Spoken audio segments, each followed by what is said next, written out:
Hey guys, this is Pam, and I want to get right into chapter 2 of Love Must Be Tough. Here we go. If you've been following along, the title of chapter 2 is Panic and Appeasement. So, go ahead, Josh. Say hi. Hi. Okay, hop down. Go play with your brother. Sorry, get off of those steps. Okay. So, if you guys have not gotten the book yet, Love Must Be Tough by James Dobson, go ahead and click on the link down in the description, and it'll take you right to the Amazon page where you can download the digital version, or you can buy the hardback, whatever it is. You guys, whichever way you want to download it so you can read it. But it's there. Go ahead. It's not that expensive. But I do recommend that you have it for your library, whether it's a hardback copy or a digital copy. That way you can always reference it, because I do reference it from time to time frequently, whether I need to refresh myself on it for some information, or just talk to a friend or somebody, or respond to an email with some of the same situations that they may be dealing with. But it is really, really good information for you guys if you've been following along.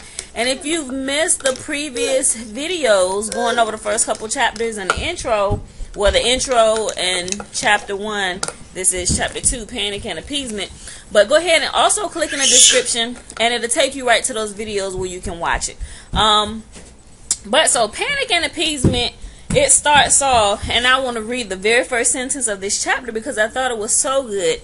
Dr. James Dobson says, "Only those who have been rejected by a beloved spouse or lover can fully comprehend the tidal wave of sorrow that crashes into one's life when loss is threatened." And that was so good, because not a lot of people can relate to you, especially if you're seeking to get some advice from maybe some friends or something. If they haven't personally been through the particular situation or even close to it that you're going through, we understand they mean well, they have good intentions, they don't want to see their friend or family member hurt, but sometimes their advice can be really, really biased. Hold on one second.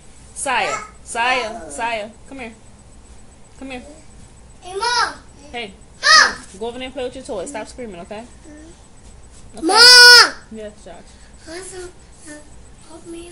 Okay, give me a second.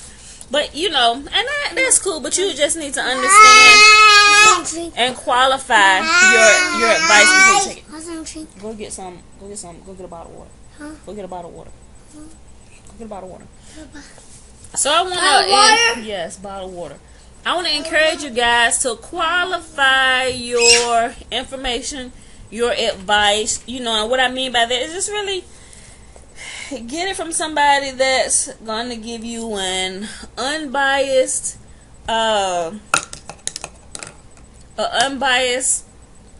information, or somebody that's not going to take sides, that can really help you to focus where they're not telling you what to do, but they're helping you to see all of your options in the situation, okay? And so, he said, if one word must be selected to describe the entire experience, it would be something equivalent to panic. Especially those, and a lot of times, and you really see it more times with women, because we're more emotional. We really get involved in a whole, whether it's an affair or whatever it is, where we're being threatened about losing our spouse or something. We really get emotional and start panicking and stuff, and we start thinking irrationally and doing irrational things, and just really not thinking, because we're reacting out of fear and panic, and we get tunnel vision and we can't even think straight. So that's what he really goes into in the first chapter. And he said, nothing in a human experience can compare with the agony of knowing that the person to whom you pledged eternal devotion has betrayed your trust and is now engaging in sexual intimacies with a stranger, a competitor, a more beautiful or handsome playmate. Death itself would be easier to tolerate than being tossed aside like an old shoe. Now, that's not telling you to go and take your life or something. He's just kind of giving some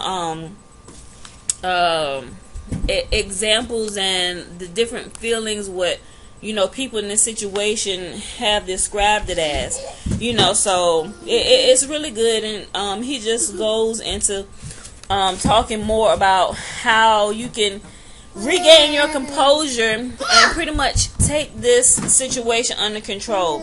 Now, he also shares another story in here from another woman whose husband gave her the bad news that he wanted to file for a divorce because he wanted his freedom, so to speak. He didn't say anything about adultery or falling in love with anybody else. He just, I guess the frustration of marriage and different situations not being able to work through, it just frustrated him, and he just wanted his freedom. He no longer wanted to be married. They've been married over 10 years. They had 2 beautiful children, and they never did fight or argue much.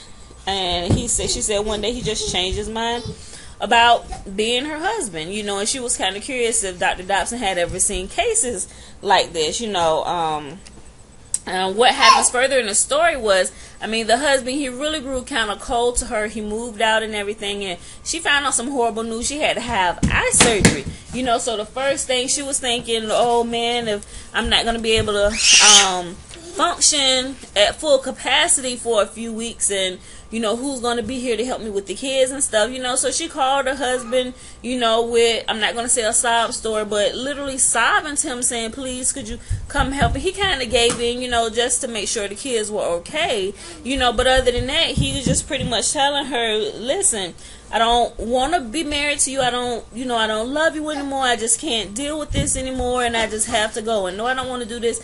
And she was saying that she would just totally lose composure when she get around him. And she'd be like, well, why are you doing this to me? And, what did I do? How can I make it better? And he totally turned a deaf ear to her. He didn't want to hear. She said she didn't understand why she was doing it, but she was tired of making a fool of herself every time her husband, soon-to-be ex-husband, came into her presence, and she just didn't know how to control it.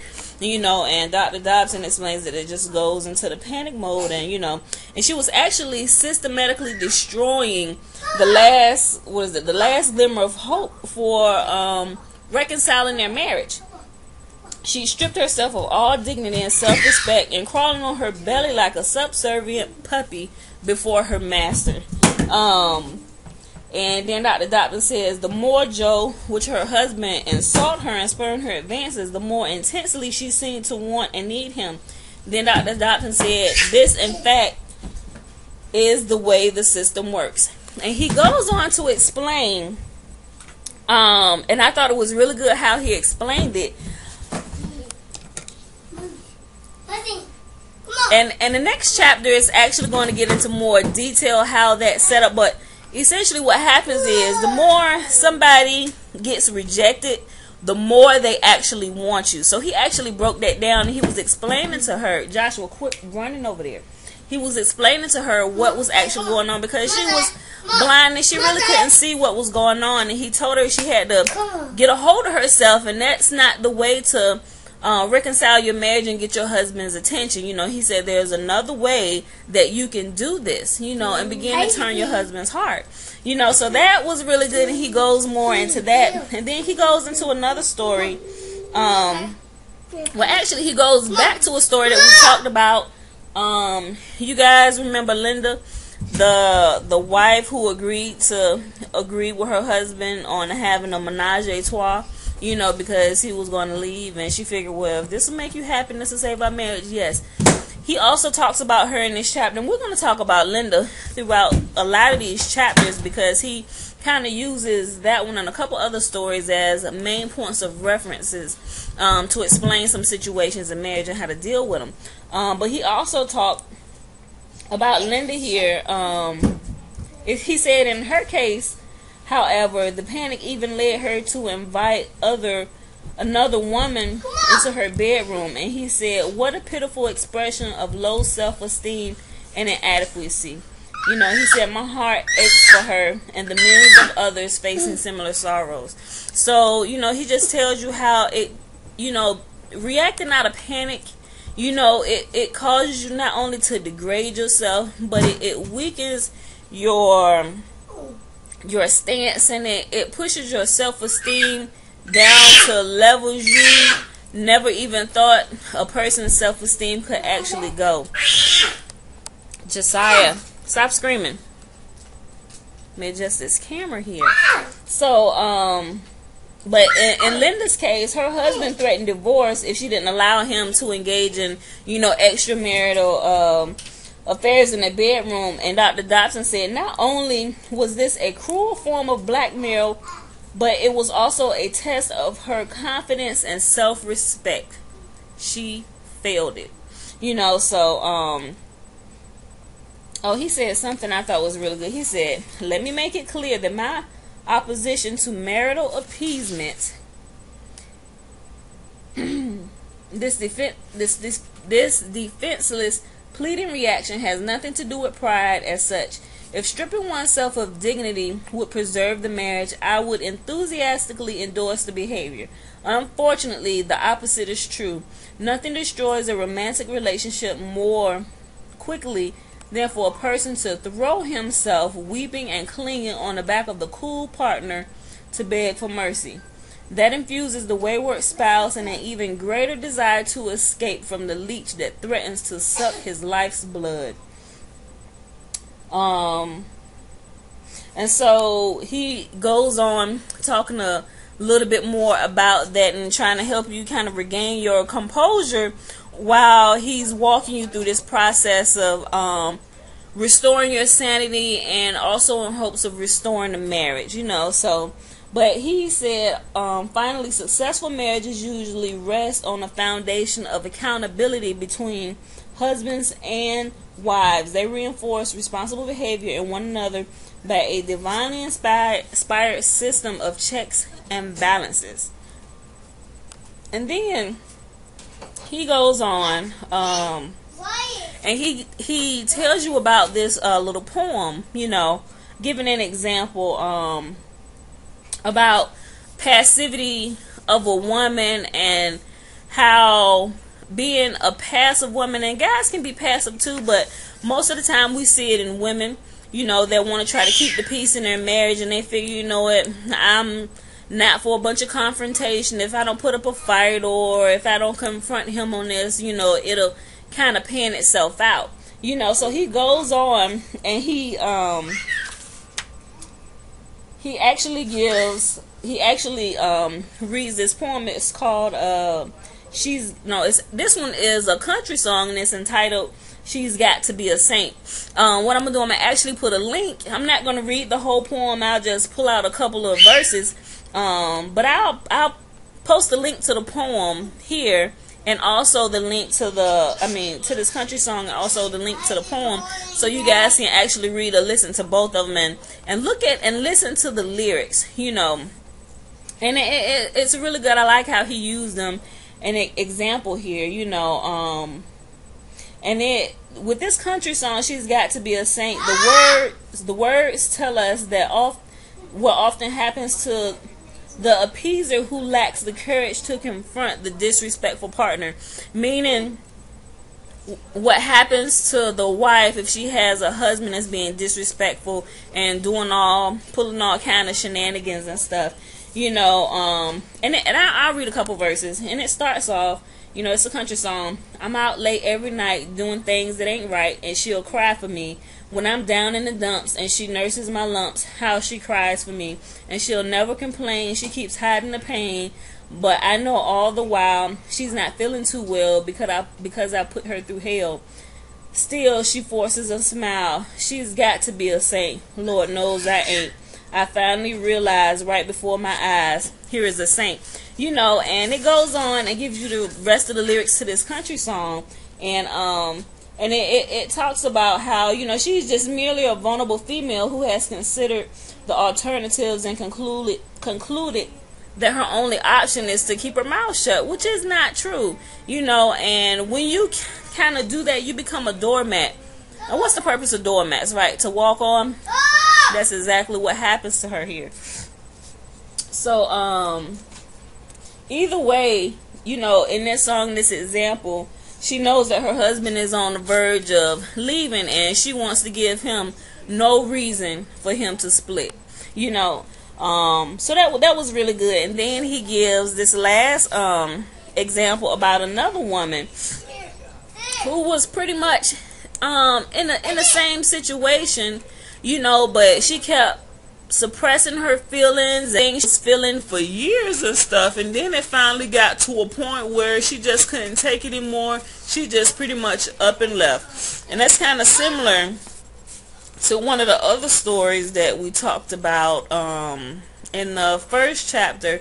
Remember, what was her name, Norma, where she went to the grocery store to get some food, and she never came back. And her husband found out that she actually left town with another married man, So it kind of falls in the line of that, not saying that that's right to do, but the name of this poem, is actually another country song. It's entitled To Daddy, and it starts off, it says, Mama never seemed to miss the finer things in life. If she did, she never did say so to Daddy. She never wanted to be more than a mother and a wife. If she did, she never did say so to Daddy. The only thing that seemed to be important in her life was to make our house a home and make us happy. Hey, go get that. Mama never wanted anything more than what she had. If she did, she never did say so to Daddy. He often left her all alone, but she didn't mind the staying at home. If she did, she never did say so to Daddy. And she never missed the flowers and the cards he never sent her. If she did, she never did say so to Daddy. Being took for granted was a thing she accepted, and she didn't need those things to make her happy. And she didn't seem to notice that he didn't kiss her and hold her. If she did, she never did say so to Daddy. One morning we awoke just to find a note that Mama carefully wrote and left to Daddy. And as he began to read it, our ears could not believe it. Words she had written there to Daddy. She said, the kids are old enough, they don't need me very much, and I've gone in search of love I needed so badly. I have needed you so long, but I can't keep holding on. She never meant to come back home. If she did, she never did say so to Daddy. Goodbye to Daddy. And I thought that was such a good analogy and a reference with Dr. Dotson trying to get his point across, and how women, on one side they become doormats and they don't say anything, they don't express their needs and stuff, or even if they do, because it's been ignored for so long, they just kind of become quiet and don't say anything, and they just kind of let that thing build up, and over the years it becomes unbearable, and they actually take they take I don't want to say this. They formulate this plan on when they can actually make their escape. Especially if you have children, they want to make sure the children, if they decide they want to wait that long, a lot of women do. They wait till the kids are old enough to take care of themselves, or all the kids are out the house, and then they figure, you know what, my job here is done. My kids are grown. They're out on their own. Now I'm just going in search of the happiness that I've needed and wanted for so long, so, and it's sad that it has to get that way, and some marriages are even still saved after that point,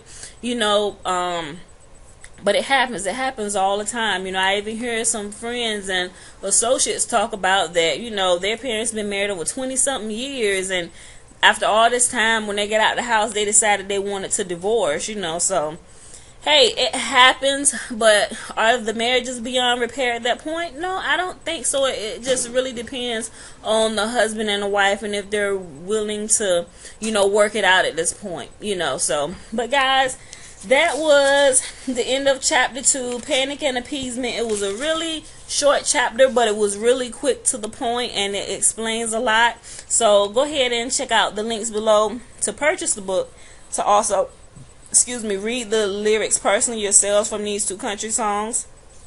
And guys, I will see you next week for chapter 3. Is entitled The Tender Trap, and this actually goes into detail, and I'm gonna show you guys it really breaks down the dog and cat chase, so to speak, or the whole little situation that goes on between couples that is chasing after one another, and then the ones that's trying to get away, if I explain that the right way. But it actually really breaks it down. It is really a good informative chapter, and it opened my eyes a whole lot when I understood that, because especially guys don't like to be chased. If they are feeling smothered, they're going to try and do everything they can to get away and to get out your grasp and clutches and stuff. But you know, you can actually turn the tables if that's what you want to do. If you're trying to keep them close, you don't smother them, you actually give them their space. And what begins to happen is, if they're used to running around and stuff, but they don't feel you nagging at them and pulling at them, they're going to begin to start thinking, why ain't she chasing me like she was doing? Why ain't she doing all this nagging? Did she find somebody else? You know, is she talking to somebody else? Is she having an affair? Is there somebody, is she thinking about leaving? Is she thinking about replacing me? And a lot of times that'll get the wheels to turning in the minds of men and women, and they'll kind of slow their roll a little bit. And what you'll begin to notice is you actually begin to pull them towards you by pulling away from them. It's crazy how it works, but it works that way. Seriously. And most of you guys probably already know that. Especially if you know, growing up, if somebody likes you and they're constantly coming after you, the more you tell them no, it seems like the more they come after you. They seem to want you more. Essentially, he explaining that and how it works. And then seriously, from personal experience, it truly does work. So you guys don't want to miss that. If you want to go ahead and read ahead so you be on track with me, go ahead and purchase the book, download it, or get the hardback copy and get into it, guys. And we can talk back and forth. Let's do some chatting back and forth. Alright, guys. See you next video.